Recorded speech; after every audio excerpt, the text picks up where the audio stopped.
Baik, Assalamualaikum warahmatullahi wabarakatuh. Selamat malam. Di sini saya akan menyampaikan tentang tugas untuk memenuhi salah satu mata kuliah, yaitu Akuntansi Keuangan Lanjutan 1 dari kelas AK 606, disusun oleh saya sendiri, yaitu Rahman Rahman dengan NIM 2303010202024. Di sini saya akan menyampaikan materi tentang UAS, yaitu utang antar perusahaan dan konsolidasi, konsep, eliminasi, dan studi kasus nyata.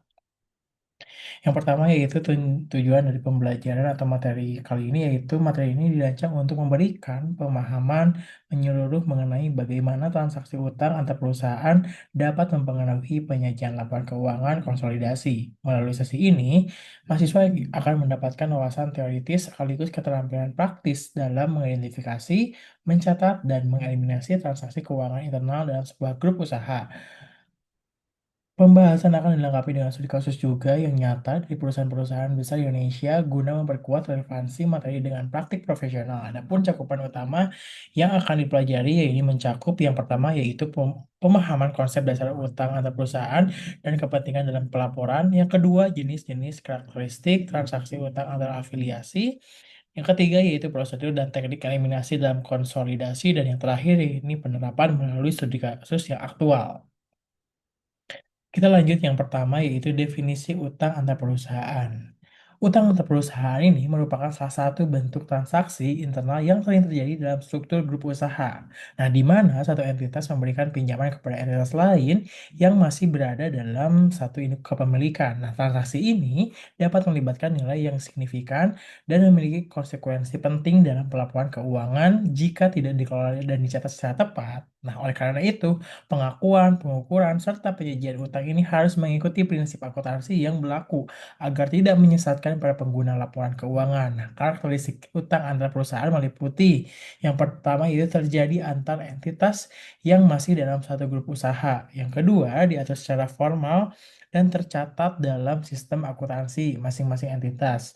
Yang ketiga, nah bisa berbentuk pinjaman jangka pendek maupun jangka panjang dengan atau tanpa bunga. Yang selanjutnya yaitu tentang manfaat utang antar perusahaan. Nah, utang antar perusahaan memberikan sejumlah manfaat tentunya yang strategis bagi entitas dalam satu grup usaha. Nah, dengan adanya mekanisme pinjaman internal yang dimiliki kelebihan dana dapat membantu entitas lain yang membutuhkan pembiayaan tanpa harus bergantung pada pendanaan dari pihak eksternal. Nah, hal ini juga memperkuat fleksibilitas keuangan internal, tetapi juga bisa menurunkan juga biaya modal secara keseluruhan. Nah, selain itu, pengelolaan risiko menjadi lebih terkendali karena berada dalam satu jaringan kepemilikan. Nah, manfaat yang utama adalah yang dapat diperoleh dari utang antar perusahaan yaitu mencakup yang pertama, efisiensi biaya dibandingkan pinjaman eksternal. Yang kedua yaitu persyaratan pinjaman yang lebih lunak dan dapat dinegosiasikan secara internal. Dan yang terakhir yaitu penguatan likuiditas internal tanpa intervensi pasar. Selanjutnya, bentuk utang antar perusahaan ini apa aja sih? Nah, terdapat dua bentuk utama dari utang antar perusahaan yang umum digunakan dalam praktik, yaitu transfer langsung dan transfer tidak langsung. Transfer langsung ini merujuk pada transaksi peminjaman yang terjadi secara langsung antara dua entitas dalam satu grup usaha. Transfer tidak langsung melibatkan pihak eksternal sebagai perantara. Misalnya, ketika obligasi yang diterbitkan oleh salah satu entitas dalam grup ini dibeli oleh afiliasi lain setelah terlebih dahulu dilepas ke pasar. Nah, masing-masing bentuk implikasi akuntansinya yang perlakuan konsolidasi yang berbeda. Nah, tentu saja perbedaan ini tersebut mencakup yang pertama yaitu transfer langsung atau pinjaman dilakukan secara internal tanpa perantara. Yang kedua, transfer tidak langsung. Nah, transaksi ini biasanya melalui pihak eksternal sebelum kembali ke grup. Nah, yang terakhir yaitu implikasi pelaporan dan eliminasi yang berbeda sesuai jalur transaksi yang tadi disebutkan. Yang selanjutnya yaitu, nah, Contoh transfer langsung. Nah, transfer langsung merupakan transaksi yang lazim ditemui dalam operasional grup usaha besar. Nah, di mana induk perusahaan ini menyediakan dana kepada anak perusahaan tanpa perantara eksternal. Hal ini biasanya juga terjadi dalam rangka mendukung ekspansi, pembiayaan proyek, atau menutupi kekurangan kas sementara. Contohnya dapat dilihat pada praktik PT Telkom Indonesia yang memberikan pembiayaan internal terhadap anak usaha Telkomsel untuk pengembangan infrastruktur jaringan. Dan dalam konteks pelaporan, transaksi ini menimbulkan kewajiban pada anak perusahaan dan piutang pada induk perusahaan. Karakteristik ini dari transaksi ini meliputi yang pertama yaitu tidak melibatkan pihak ketiga atau institusi keuangan eksternal. Yang kedua yaitu sering kali tidak menggunakan agunan karena kepercayaan antar fungsi, dan yang terakhir yaitu dilaporkan dalam akun utang dan piutang antar perusahaan yang harus dieliminasi dalam laporan konsolidasi. Selanjutnya yaitu contoh transfer tidak langsung. Berbeda dengan transfer langsung yang tadi, nah pada transfer tidak langsung ini, transaksi utang melibatkan perantara terlebih dahulu sebelum kembali dimiliki oleh entitas dalam grup. Misalnya, entitas A ini menerbitkan obligasi ke pasar terbuka. Kemudian, nah, si obligasi tersebut dibeli oleh entitas B yang masih berada dalam satu grup usaha yang sama. Nah, meskipun awalnya obligasi diterbitkan untuk publik, kepemilikan akhirnya berada kembali dalam lingkungan grup studi. Nah, studi kasus ini pernah terjadi pada grup Astra ternyata ya, ketika salah satu anak usahanya menerbitkan obligasi dan induk perusahaan membeli obligasi tersebut sebagai bentuk investasi ternyata. Nah, hal ini juga menimbulkan implikasi pelaporan sebagai utang dan investasi dalam entitas yang sama. Ciri khas transfer tidak langsung ini antara lain yang pertama yaitu biasanya diawali dengan transaksi pasar terbuka, diikuti dengan akuisisi oleh afiliasi, dan yang kedua yaitu niat transaksi dapat dipengaruhi oleh mekanisme pasar. Dan yang terakhir tetap memerlukan eliminasi ya agar tidak menciptakan laporan keuangan yang menyesatkan. Selanjutnya yaitu konsep dasar dari konsolidasi ini. Nah, konsolidasi laporan keuangan merupakan proses penyatuan laporan dari induk perusahaan dan seluruh entitas anak sehingga terbentuk laporan keuangan gabungan yang merepresentasikan posisi keuangan, kinerja, serta arus kas dalam satu kesatuan ekonomi. Nah, dalam konteks ini, transaksi antar perusahaan menjadi tidak relevan karena tidak melibatkan pihak eksternal. Oleh karena itu, agar tidak menciptakan kesan seolah-olah dapat aktivitas ekonomi real dari luar, padahal hanya bersifat eksternal. Konsep utama dari konsolidasi ini meliputi yang pertama, biasanya penyajian laporan keuangan grup sebagai entitas tunggal. Yang kedua, penghapusan semua transaksi dan saldo antar perusahaan. Dan yang ketiga, duplikasi pendapatan, beban aset, dan liabilitas. Oke, yang selanjutnya yaitu tentang saldo yang dihapus dalam eliminasi, di mana dalam proses konsolidasi ini, eliminasi saldo antar perusahaan adalah tahap penting yang harus dilakukan secara menyeluruh dan tepat. Hal ini juga mencakup seluruh komponen yang timbul akibat transaksi internal, baik yang bersifat aset, liabilitas, pendapatan maupun beban. Nah, penghapusan dilakukan ini untuk menjaga agar laporan keuangan gabungan tidak mencerminkan nilai yang berlebihan atau tidak wajar. Jenis saldo yang harus dihapuskan antara lain yaitu yang pertama piutang dan utang antar perusahaan termasuk pokok pinjaman. Yang kedua yaitu pendapatan dan beban bunga yang timbul dari hubungan utang piutang internal. Dan yang ketiga, saldo premi atau diskonto obligasi antar entitas yang belum diamortisasi. Yang selanjutnya tentang eliminasi transfer nilai pari. Nah, jika suatu obligasi diterbitkan oleh entitas dalam grup dan dibeli oleh entitas lain dalam grup pada nilai pari, yakni sebesar nilai nominal, nah maka eliminasi tersebut dilakukan dengan menghapus semua pengaruh transaksi tersebut. Dan dalam kondisi ini tidak ada keuntungan atau kerugian yang muncul sehingga proses eliminasi relatif sederhana. Elemen-elemen yang dieliminasi pun meliputi akun investasi, utang obligasi, pendapatan bunga, dan beban bunga. Nah, langkah-langkah yang harus dilakukan biasanya yang pertama yaitu menghapus saldo obligasi di sisi pemberi pinjaman dan peminjam. Yang kedua, menghilangkan pendapatan dan beban bunga antar entitas. Dan yang ketiga, menyesuaikan neraca dan laporan laba rugi atas beban dari transaksi internal.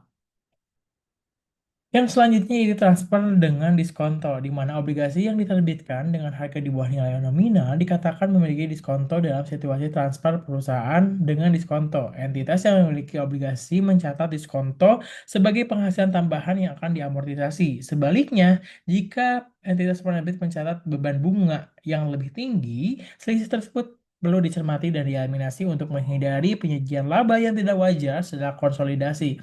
Hal-hal yang harus diperhatikan yaitu yang pertama, beban bunga menjadi lebih besar dibanding bunga kas yang dibayarkan. Yang kedua, pendapatan bunga menjadi lebih besar dibandingkan bunga kas yang diterima. Yang ketiga, selisih diskonto perlu diamortisasi dan dieliminasi secara sistematis. Yang ketiga yaitu transfer dengan premi. Apabila obligasi dijual atas nilai nominal, maka premi ini terbentuk dan akan berdampak pada pengakuan beban serta pendapatan bunga. Entitas penerbit mencatat beban bunga yang lebih rendah, sedangkan pemegang obligasi mencatat pendapatan bunga yang lebih rendah. Premi ini harus diamortisasi. Premi ini harus diamortisasi dan disesuaikan dengan laporan keuangan konsolidasi agar nilai yang dilaporkan mencerminkan kenyataan ekonomi yang netral. Nah, dalam hal ini, yang perlu dilakukan yaitu yang pertama yaitu mengidentifikasi jumlah premi yang muncul saat transaksi. Yang kedua, menghitung amortisasi premi secara konsisten setiap periode. Dan yang ketiga yaitu mengeliminasi efek amortisasi pada laporan konsolidasi. Yang selanjutnya yaitu amortisasi diskonto atau premi. Nah, baik diskonto maupun premi harus diamortisasi selama masa obligasi dan diakui dalam laporan masing-masing entitas agar laporan konsolidasi tidak terdistorsi.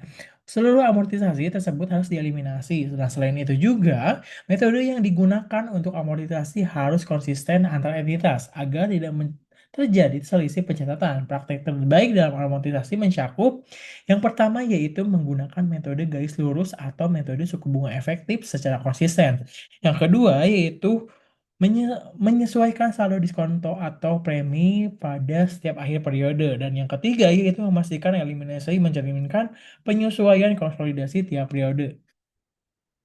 Yang selanjutnya yaitu perhatian dalam praktik. Nah, dalam praktik akuntansi, pelaksanaan eliminasi utang antar perusahaan tidak selalu berjalan dengan mulus tentunya. Beberapa tantangan sering dihadapi. Nah, seperti perbedaan metode akuntansi, perbedaan waktu pencatatan antar unit, serta kurangnya koordinasi antar tim keuangan. Nah, jika dikelola dengan baik, hal ini bisa mengakibatkan kesalahan dalam laporan konsolidasi dan merugikan citra perusahaan. Nah, masalah-masalah yang kerap muncul yang sering terjadi yaitu yang pertama yaitu ketidakkonsistenan metode amortisasi antara anak perusahaan, yang kedua yaitu keterlambatan pelaporan atau kurangnya dokumentasi pendukung, dan yang ketiga sistem ERP atau laporan keuangan yang belum terintegrasi dengan baik. Yang selanjutnya itu standar akuntansi yang terkait. Nah, transaksi utang antar perusahaan ini dalam proses konsolidasi yang menyertai harus merujuk pada standar akuntansi yang berlaku di Indonesia, yaitu Pernyataan Standar Akuntansi Keuangan atau PSAK. Standar ini memberikan pedoman dalam pelakuan akuntansi terhadap investasi, kombinasi bisnis, serta instrumen keuangan yang kompleks. Adapun PSAK yang relevan atau antara lain yaitu yang pertama yaitu PSAK 15 yaitu investasi pada entitas asosiasi dan ventura bersama, yang kedua PSAK 22 tentang kombinasi bisnis, dan yang ketiga PSAK 71 yaitu instrumen keuangan, pengakuan, pengukuran, dan pengungkapan. Nah, yang pertama yaitu studi kasus Bumi Resource Tbk, di mana PT Bumi Resource merupakan perusahaan tambang besar yang memiliki banyak entitas anak. Dalam audit tahun 2021, ditemukan adanya obligasi antara anak perusahaan yang tidak tereliminasi secara tepat, sehingga menimbulkan gambaran pendapatan bunga ganda dalam laporan konsolidasi. Temuan ini juga menunjukkan bahwa perlunya peningkatan sistem pengawasan dan pelaporan internal. Pelajaran dari kasus ini adalah yang pertama yaitu eliminasi yang terhambat menyebabkan informasi keuangan yang menyesatkan. Yang kedua yaitu dokumentasi transaksi antar unit harus real time dan lengkap. Yang ketiga, sistem internal audit perlu diperkuat untuk mencegah pengulangan kesalahan. Yang selanjutnya tentang studi kasus PT PLN Persero, di mana PT PLN sebagai BUMN strategis ini memiliki banyak anak usaha ya dalam sektor kelistrikan untuk pendukung efisiensi pembiayaan. PLN sering menggunakan skema utang antar perusahaan antar unit usaha seperti PLN Batubara dan Indonesia Power. Praktik ini telah diterapkan secara transparan dan profesional dengan sistem pelaporan keuangan yang terintegrasi. Nah, dari praktik PLN kita dapat memahami pentingnya yang pertama menggunakan ERP untuk otomatisasi eliminasi, yang kedua menjalankan pengawasan internal secara rutin, dan yang ketiga menjaga konsistensi pelaporan antar unit dalam waktu yang bersamaan. Yang selanjutnya yaitu rangkuman inti dari materi kita pada hari ini. Utang antar perusahaan merupakan fenomena yang umum dalam grup usaha besar dan harus dikelola dengan prinsip akuntansi yang benar. Nah, dalam konsolidasi, semua bentuk transaksi internal ini harus dieliminasi agar laporan keuangan tidak menggambarkan aktivitas yang tidak nyata. Kesalahan dalam eliminasi tidak hanya mengganggu akurasi laporan, tetapi juga bisa berdampak hukum dan reputasi. Inti pembahasan yang perlu diingat adalah yang pertama, eliminasi utang dan bunga atau perusahaan menjaga akurasi laporan konsolidasi. Yang kedua, diskonto dan premi harus diamortisasi dan disesuaikan. Dan yang ketiga, konsisten kebijakan atau unit penting untuk integritas pelaporan. Baik, sekian dan terima kasih materi dari saya. Rahman Fathur Rahman, terima kasih.